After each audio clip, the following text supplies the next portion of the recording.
Ես կարծում եմ լավացությունը բնական է այնքանով, որ մեր կառավարող ուժը եւ ընդդիմադիր հատվածները խորը անջրպետ ունեն, ինչպես նկատել էր Նարեկ Կարապետյանը եւ այսօր նկատեց նաեւ ազգային ժողովի նախագահ Ռուբեն Ռուբինյանը, բայց մենք տրամադրված չենք հարցակման կամ կոպիտ ասած կիքսի որպեսզի ինչ որ արիթի դեպքում հարցակում գործենք, որովհետև ինչպես նկատել եք, սա առաջին դեպքը չի, երբ Ուժեղ Հայաստան խմբակցությունը անցնում է բարեվարկության մեր երկուստե կամ երակոմ պայմանավորվածությունները, բայց մենք առաջին դեպքում փորձեցինք շանս տալ Ուժեղ Հայաստանին եւ պահպանել մեր ձեռքբերված պայմանավորվածությունը, չգնալ սրման, էսկալացիայի ու փորձում ենք ամեն ինչ անել, որպեսզի ազգային ժողովում քննարկման, դեբատների մակարդակը բարձր մակարդակում լինի եւ մնա, բայց արդեն երկրորդ անգամ Ուժեղ Հայաստանից այդ մեկնված ձեռքը օդում է մնում եւ երկրորդ անգամ նրանք փորձում են անցնել կամ անցնում են բարեվարկության այդ սահմանը, բայց մենք նորից տրամադրված չենք էսկալացնելու իրավիճակը եւ Ռուբեն Ռուբինյանն էլ իր խոսքում նշեց, որ միևնույն է, մենք շարունակելու ենք բարեվարկության այդ մեր ձեռքը բարձած պահել, բայց միաժամանակ, եթե ընդդիմադիր հատվածից կլինի բարեվարկության նորմերի խախտում, մենք համարժեք, եթե ոչ ավելի շատ պատասխան ենք տալու, որովհետև չի կարող լինել այնպես, որ ընդդիմությունը կա անցնի այդ սահմանները, իսկ մենք անընդհատ ներողամիտ լինենք եւ անընդհատ չպատասխանենք, պատասխանը լինելու է շատ կոշտ։ Լավ, բայց պարոն Հակոբյան, եթե Վարդևանյանը դրա մասին խոսեց, եթե մի կողմը անում է վիրավորական արտահայտություններ եւ մյուս կողմը պատասխանում է դրան, դա կարող է լինել շարունակական, չէ՞ որ դուք առաջիկայում էլ ստեղծելու եք էթիկայի հանձնաժողով ու նաեւ ազգային ժողովի կանոնակարգ օրենքի համապատասխան կետերով դուք կարող եք ենթարկել այդ պատգամավորին պատասխանատվության սանկցիաներով, նույն մնացած բոլոր գործիքակազմերով։ Ինչու այդ ուղղությամբ չի գնում, չէ՞ որ ազգային ժողովի նախագահն էլ սպառնալից տոնով անդրադարձավ տվյալ պատգամավորի վարկագծին ասելով այն մասին, որ դուք ընտրեցիք այս ճանապարհը, դա ինչ է նշանակում։ Դա նշանակում է, որ մեր վարկագիծը լինելու է համաչափ կոշտ։ Դե դա եմ ասում։ Դա չի ենթադրում, որ մեր կողմից բարեվարկության նորմերը խախտվելու են եւ պատասխան չի լինելու։ Եթե դուք նկատած լինեք, մի քանի դրվագներում եղել է իրավիճակներ, երբ մեր խմբակցության պատգամավորներից մի քանիսը ինչ որ արտահայտություններ են թույլտվել, որոնք մոտ են եղել, ոչ թե անցել են, բայց մոտ են եղել բարեվարկությանը մեր սահմանած նշաձողին եւ խոսնակը կամ նիստը վարողը զգուշացրել է, այսինքն այնպես չի, որ անհամաչափ մենք նորմեր ենք կիրառել եւ որը գործում են դիմության համար եւ չի գործում իշխանության համար, ոչ, այդպիսի բան չկա, բայց երբ որ չի լինում ներողություն, այսինքն չի լինում ընկալում, որ դա սխալ է, չի լինում ընկալում զղջման, ափսոսանքի եւ ասում են, որ ոչ, ասելիք չունենք։ Նախորդ օրը Նարեկ Կարապետյանը ասաց, որ իրենք խմբակցությամբ քննարկում կունենան, որից հետո կգան եւ պատասխան կտան։ Մենք ակնկալում ենք, որ խմբակցությունը քննարկումից հետո կգա ու կասի, որ այո, դա բարեվարկության նորմի խախտումների ինչ արձանագրել էր նախորդ օրը Նարեկ Կարապետյանը եւ որը ցավալի է եւ ափսոսանք կհայտնեին։ Բայց դա որը տեղի չունեցավ եւ արդեն հայտնվել է շարքի մեկ այլ ընդամենը իրեն ավելի մոտիկացրել են նիստերի դահլիճի դռանը, բայց նա շարունակում է նստած մնալ իրենց խմբակցությունում եւ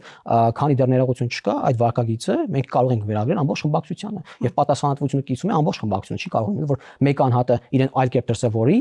ամբողջ խմբակցությունը այլ, մենք չենք կարող հարաբերվել այդպես։ Պետք է ընդհանուր նորմ լինի, այդ նորմերի շրջանակներում բոլորի հետ համընդհանուր կերպով հետևեք այդ կանոններին։ Բայց քանի դեռ ներողությունը չկա, ապա դա նշանակում է ներողությունը առավելագույնն է, որ քաղաքացիական պայմանագիր խմբակցությունն ակնկալում է եւ Ուժեղ Հայաստան խմբակցությունից եւ այդ խմբակցության պատգամավորից։ Բարեվարկության նորմերն են այդ պահանջը դնում, որ մարդը եթե բարեվարկությունը խախտել է, պետք է ներողություն խնդրի, դա ընդհանուր ընկալում է, կարծում եմ քաղաքավարի մարդկանց բոլորի մոտ այդպես է։ Լավ, օրակարգային մի քանի հարցերի անդրադառնանք, ազգային ժողովի հանձնաժողովների նախագահության ընտրությունը մի փոքր հետաքրքիր այն առումով, որ ընդհանուր ընկալումներում ռուսամետ քաղաքական ուժի ընկալում ունեցող քաղաքական խմբակցությունը ընտրում է եվրոպական ինտեգրման ճանապարհը։ Այստեղ որևէ տարօրինակություն հանձնաժողով, այո, այդ հանձնաժողովի միջոցով եվրոպական ինտեգրման ճանապարհը բռնելու կողմն է։ Բայց տարօրինակություն կա այստեղ կամ վերլուծելու, մտածելու որևէ բան կա այստեղ։ Նախ նկատենք, որ շատ գնացին խոսակցությունները, որ քաղաքացիական պայմանագիրը թողել այդ հանձնաժողովը ընդդիմությանը, ուզում եմ մեր քաղաքացիներին եւս մեկ անգամ ուշադրությունը հրավիրել նրանց, որ ոչ թե մենք թողել ենք ընդդիմությանը կամ հանձնել ենք ընդդիմությանը, այլ դոնտի բանաձևով տեղի ունենում ընտրություն եւ մենք ուղղակի չենք հասցրել վերցնել այդ հանձնաժողովը եւ Ուժեղ Հայաստանը վերցրել է այն։ Խոսակցությունն այն տրամաբանությամբ էր նաեւ մամուլում, որ գուցե կա պայմանավորվածություն, մեկ այլ հարցի շուրջ արդեն ուժեղներից ձեզ համար հոգուտ որևէ բան դարձնել։ Բնավ որևէ պայմանավորվածություն չկա ընդդիմության հետ, ավելին ասեմ, որևէ հարցում այդպիսի պայմանավորվածություն չկա։ Ինչ պայմանավորվածություններ որ կան, դրանք լինում են կամ էկրանների առաջ, այսինքն տեսախցիկների առաջ, հրապարակային կամ ուղիղ եթերում նիստի ժամանակ։ Եվ օրինական պայմանավորվածությունը, որ այսքան ելույթներով ենք սահմանափակվում, ինչ որ սահմանաչափ ենք դնում, ռեգլամենտ ենք սահմանում եւ ոչ ավելին։ Ինչ վերաբերում է եվրոպական ինտեգրման հանձնաժողովին, ապա այնտեղ միևնույն է քաղաքացիական պայմանագիրը ունենալու է մեծամասնություն, այնտեղ քաղաքացիական պայմանագիր ունենալու է նաեւ տեղակալ հանձնաժողովի նախագահի, այնպես որ ինչքան եւ մենք գնահատում ենք, որ այո ոչ թե ռուսամետ, այլ ռուսական կարելի ասել ուժը, որը անցել է խորհրդարան եւ վերցրել է եվրոպական ինտեգրման մշտական հանձնաժողովը, չի վերցրել որպեսզի երկիրը տանի դեպի եվրոպական ինտեգրում, այլ իրենք իրենց խոսքում են նախորդիվ բազմաթիվ անգամներ նշել են, որ դեմ են եվրոպական ինտեգրմանը Հայաստանի։ Իրենք ուղղակի ցանկանում են տորպեդարել այդ գործընթացը, բայց միևնույն է, մեր քաղաքացիներին եւս մեկ անգամ ասեմ, որ իրենց դա չի հաջողվել, որ մեկ պարզ փոփոխություն է, որ շատ շնչալվել իրենց կողմից, բայց միևնույն է, բոլորս գիտենք, թե այդ ուժերի հետևում ովքեր են կանգնած ու ակնհայտ է, որ իրենք փորձել են տորպեդարել այդ գործընթացը, բայց չի ստացվել, որովհետեւ միևնույն է, քաղաքացիական պայմանագիր ունի մեծամասնություն հանձնաժողովում եւ որոշումներ կայացվում են մեծամասնության քվեակությամբ։ Իսկ մյուս քաղաքական խմբակցությունը մարդու իրավունքների հանձնաժողովի ընտրությամբ որևէ այսպես տրամաբանական կամ անտրամաբանական բան արել է, թե չէ սա էլ է ինքնուրույն։ Նկատեք նաև, որ նախորդ ազգային ժողովում, Կումաման ազգային ժողովում էլ այդ հանձնաժողովը ընդդիմությանն էր եւ այնպես չի, որ ինչ որ խնդիրներ կարողացան առաջացնել, ես կարծում եմ, որ միևնույն է այդտեղ են մենք մեծամասնություն ունենք եւ խնդիրներ չեն առաջանա։ Բայց դուք յուրաքանչյուր դեպքում որևէ խնդիր եւ պետք է մենք հասկանանք, որ միևնույն է հանձնաժողովներից 4-ը պետք է լիներ ընդդիմությանը։ Որն էլ որ լիներ ընդդիմությանը, այդ հարցերը առաջանալու են, թե ինչու տնտեսականը, պատմական հարցերը, ինչու առողջապահություն հարցերը եւ այլն։ Այսինքն միևնույնն է, օրենսդրորեն 4 հանձնաժողովները պատկանում են ընդդիմությանը եւ ոչինչ անել հնարավոր չի դրա դեմ։ Դա ժողովրդավարական մեխանիզմների պատուղներն են։ Պարոն Հակոբյան, այս օրի ընթացքում տարբեր հարցեր են քննարկվել եւ հիմնականում այն թեմաները, որոնցով ընդդիմադիրները քաղաքացիներից քվե են ստացել ազգային ժողովում մանդատներ վերցնելու համար։ Խաղաղության թեման, որի համար էլի շարունակում են ընդդիմությունը մեղադրել, ցես որ դա իրական խաղաղություն չէ, սահմանադրության փոփոխության հնարավորության համար, որ նրանց կարծիքով Ալիևի պահանջով է իրականացվում։ Թրիփի մասին իմիջիայլոց ուժը Հայաստանի դիրքորոշումն էր հետաքրքրական, որ դա միջանցք չէ, մեր երկրում չկա միջանցք։ Ես չգիտեմ, ի սկզբանե իրենց դիրքորոշումը դա է եղել, հիմա է փոփոխվել, թե իրենք մշտապես այդպես են մտածել այդուամենայնիվ։ Եվ մնացած շատ հարցեր, որոնք այս օրին քննարկվել են եւ դրանց առաջ էլ քննարկվել են, փոփոխություն օրակարգերի մեջ դուք տեսնում եք, թե ամեն ինչ նույնությամբ կրկնվում է։ Բնավ, ես կարծում եմ ակնհայտ է, որ մեր օրակարգը շարունակում ամենալ խաղաղությունը, խաղաղության ինստիտուցիոնալացումը, թրիփի իրագործումը եւ նոր սահմանադրության ընդունումը եւ հայելային կերպով, հակադարձ կերպով ընդդիմության օրակարգում մնում է այս գործընթացները տապալելը, ինչ վերաբերում է թրիփին եւ ուժեղ Հայաստանի դիրքորոշմանը, չնայած լրատվամիջոցներով Նարեկ Կարապետյանի ճեպազրույցի ընթացքում ասաց, որ դա միջանցք չէ, այլ ճանապարհ է, բայց ինքը ազգային ժողովում ինձ թվում է նաեւ որոշակիորեն արտախորհրդանական եւ այլ ուժերի ճնշման ներքո ընտրողների ճնշման ռադիկալ հատվածի ճնշման ներքո ավելի հստակեցրեց իրենց դիրքորոշումը եւ ավելի բացահայտեց իրենց իրական դիրքորոշումը թրիփի հետ կապված, նշելով, որ դա ուղղակի կամբիոնից կամ եթերներից այդպես են ասում, որպեսզի հետո հետագայում բանակցային process-ներում երբ իրենք կան իշխանության պրոբլեմներ չառաջանա, բայց իրենց իրական մտածում են, որ դա միջանցք է, բայց ասում են, որ դա միջանցք չէ, որպեսզի հետագայում ինչ-որ բանակցային խնդիրների չփախվեն, դա Նարեկ Կարապետյանի ոչ ուղիղ խոսքն եմ ես դες ներկայացնում, իսկ թրիփի մասով ես շարունակում եմ պնդել եւ համոզմունք ունեմ, որ իրենց նպատակը դատապալելն է, որովհետեւ ինչ է ասում Նարեկ Կարապետյանը իր ելույթով եւ ընդհանրապես ուժեղ Հայաստանը իրենց նախընտրական հատվածում ասում են, որ Իրանի քդի տակ, Իրանից 20 մետր հեռավորության վրա սահմանից չի կարող գործել ճանապարհ, որը ամերիկյան ներդրումներով է կառուցվել եւ ամերիկյան ներկայություն կա այդտեղ եւ պարոն Կարապետյանը բերում է Բահրեյնի, Սաուդյան Արաբիայի օրինակներ, երբ Իրանը ռմբակոծում էր այդ տարածքում ամերիկյան օբյեկտները, այո, եւ նշում է, որ հնարավոր չի իրագործել։ Այդ դեպքում հարց է առաջանում, թե ինչ է առաջարկում ուժեղ Հայաստանը չիրագործել թրիփը, թե երաշխավորներով իրագործել, թե թրիփի մեջ ներգրավել նաեւ Իրանի, Չինաստանի, Ռուսաստանի, ինչպես նրանք նշում էին նախընտրական հատվածում։ Սա ուղիղ ճանապարհ է թրիփը չեղարկելու։ Դու ուղղակի չես ասում, ես ուզում եմ չեղարկել թրիփը, այլ բառերով ներկայացնում ես, թե ինչպես կարելի է գործնականորեն դա չեղարկել։ Մենք ցույց ենք տալիս թե ինչպես կարելի է գործնականորեն դա իրագործել, իրենք ցույց են տալիս ճանապարհներ, թե գործնականորեն ինչպես կարելի է դա չիրագործել ու չեղարկել, ընդ որում Հայաստանին դնելով այնպես իրավիճակ, որ դե մենք նենց չի որ դեմ էինք։ Ուղղակի քանի որ ներգրավեցինք այլ կողմեր, մյուս կողմը, օրինակ ամերիկյան կողմը կամ եվրոպական կողմը հրաժարվեցին դրանից, իսկ ինչու է դա չեղարկման ճանապարհ, որովհետև չի կարող թրիպի մեջ ներգրաված լինել օրինակ Իրանը եւ Միացյալ Նահանգները միաժամանակ կամ Ռուսաստանը, Չինաստանը միաժամանակ, հենց նույն օրինակով Բահրեյնում եւ Սաուդյան Արաբիայում կամ ընդհանրապես Իրան-Ամերիկա հարաբերությունները բարձր թե ինչ իրավիճակում են գտնվում եւ ինչ վերաբերում Իրանի մտահոգություններին, մենք Իրանի իշխանությունների հետ պարբերաբար շփումների մեջ ենք, բոլոր մտահոգությունները փարատված են Իրանի եւ որոնք առաջանում են կրկին այդ մտահոգությունները փարատվում են մեր իշխանությունների կառավարությունը խոսում են Իրանի գործընկերների հետ եւ ներկայացնում են որ դա որևէ մեկի դեմ չի, դա Հայաստանի շահերից է բխում եւ էկզիստենցիալ խնդիրներ տարածաշրջանի եւ հարևան երկրների համար չի հարուցելու։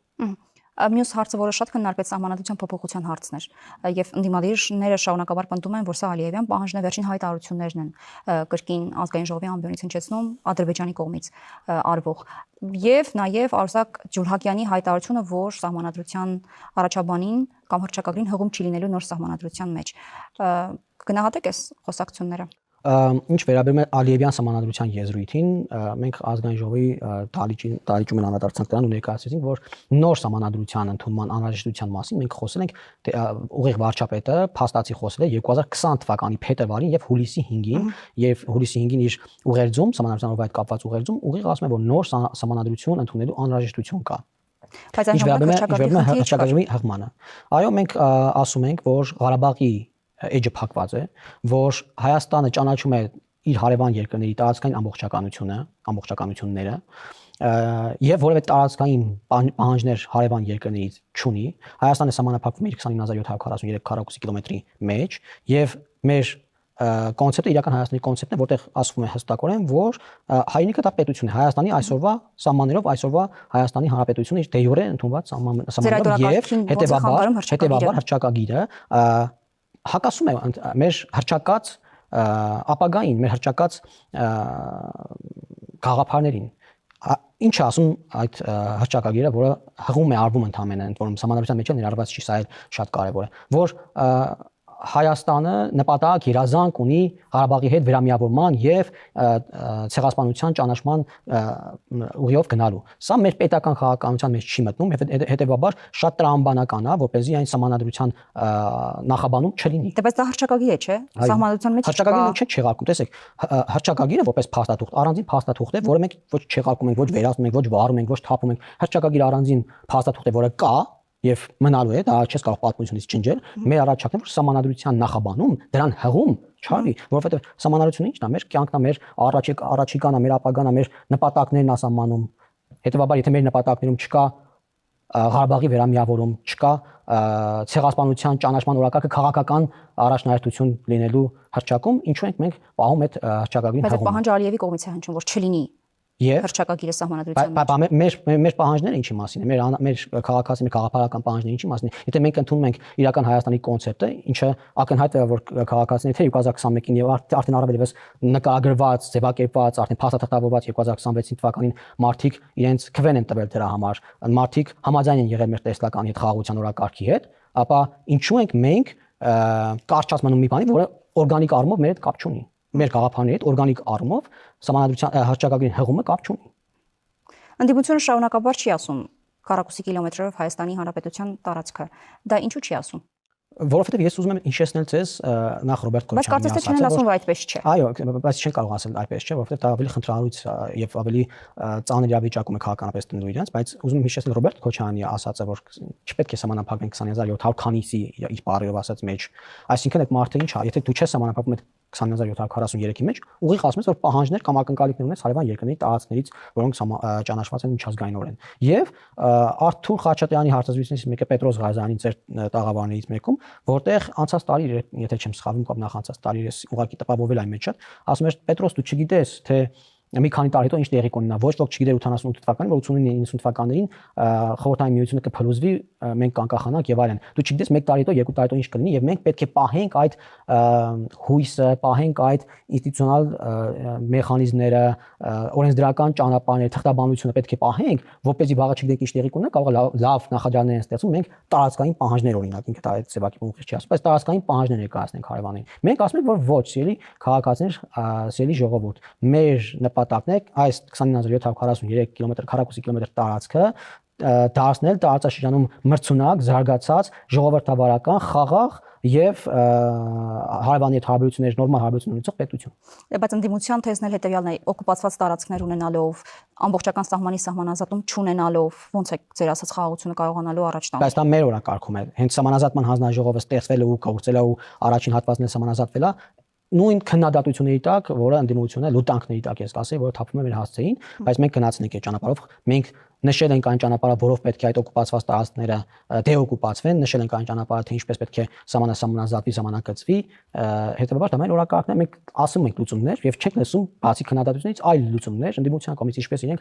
թրիպի մաս ասում են խաղաղություն, հա, ով չի ուզում խաղաղություն, բոլորս ուզում են խաղաղություն, բայց ասում ենք ճանապարհը ինչպիսին է, մենք 2021-ից Ադրբեջանից թող դուրս գա նոր խաղաղության պայմանագիրը Ադրբեջանը ավելի շուտ դուրս կգա օկուպացված տարածքներից խաղաղության պայմաններում, քան հակառակը։ Բայց փաստաթուղթն էլ չի ստորագրվում։ Մենք ասում ենք, որ մեր նպատակը դա ինստիտուցիոնալացնելն է եւ մենք գնում ենք այդ ճանապարհով, ինչպես 2021-ից մեզ քննադատում են, ինչ խաղաղություն չի լինելու, ես ինչ եք խոսում, Ալիևը երբեք խաղաղության չի գնա, կեղծ խաղաղություն եք բերում, մարդկանց խաբում եք խաղաղությունով, հետո հիմա էլ ասում են մարդկանց խաբում եք պատերազմով եւ ասում են, որ արդեն խաղաղությունը կայացել է եւ փաստացի այն կա։ Ամփոփելով զրույցը, ընդդիմադիրներին հաճախ եք հիշեցնում իրենց տված նախընտրական խոստումը ենթադրյալ 300,000 ադրբեջանցիների վերադարձման մասով։ Անընդհատ հիշեցնում եք, որ ինչ ցույց տաք նրանց։ Ցույց տանք նրանց, որ մենք մեր նախընտրական քարոզարշավի ընթացքում մարդկանց չենք խաբել, մարդկանց անկեղծորեն նույնիսկ այն դրվագները, այն կետերը, որտեղ խնդրալուց պահեր կան ու շատ պոպուլիստական չեն հնչում, բայց մենք անկեղծորեն մարդկանց ճիշտ ենք ասել, տարբերություն իրենց, որոնք մարդկանց վախերի վրա փորձելով խաղալով փորձել են իշխանության գալ, մարդիկ մեղադրում են պատերազմի վախով եք փորձել իշխանության գալ։ Նոր այդ օրինակն է բերում, որ մենք երբ որ ասում ենք պետք է գնանք խաղաղության, ասում ենք, այս պատերազմի պայմաններում, այս արհավիրքի, այս ճգնաժամի պայմաններում ինչ խաղաղություն հնարավոր չի խաղաղության գնալ, հիմա էլ հակառակում են մեղադրում։ Հնարավոր չի նույն բանի համար նույն մարդիկ, նույն մարդկանց քննադատեն երկու տարբեր բաների համար։ Պետք է կողմնորոշվեն։ Բայց դուք կարծում եք իրենք հրաժարվել են իրենց այդ թեզերից, որոնք նախնական շրջանում կարող հրաժարվեն դրանից։ Բայց ինչու հիմա դրամասին նույն ակտիվության չեն հայտարարում։ Չեն կարող հայտարարել, որովհետև մարդիկ տեսնում են, չէ՞, ինչա կատարվում, որ իրենց ասածը կետնի վրա չի տեղի ունենում։ Նույնիսկ նախադրյալներ չկա տեղի ունենալու, բայց այդ օրակարգից ամբողջապես չեն կարող հրաժարվել, որովհետև այլ օրակարգ չունեն։ Շնորհակալ եմ։ Ես եմ շնորհակալ։ Զրուցակիցս քաղաքացիական պայմանագիր խմբակցության քարտուղար Վալոդի Հակոբյանն էր, կհանդիպենք։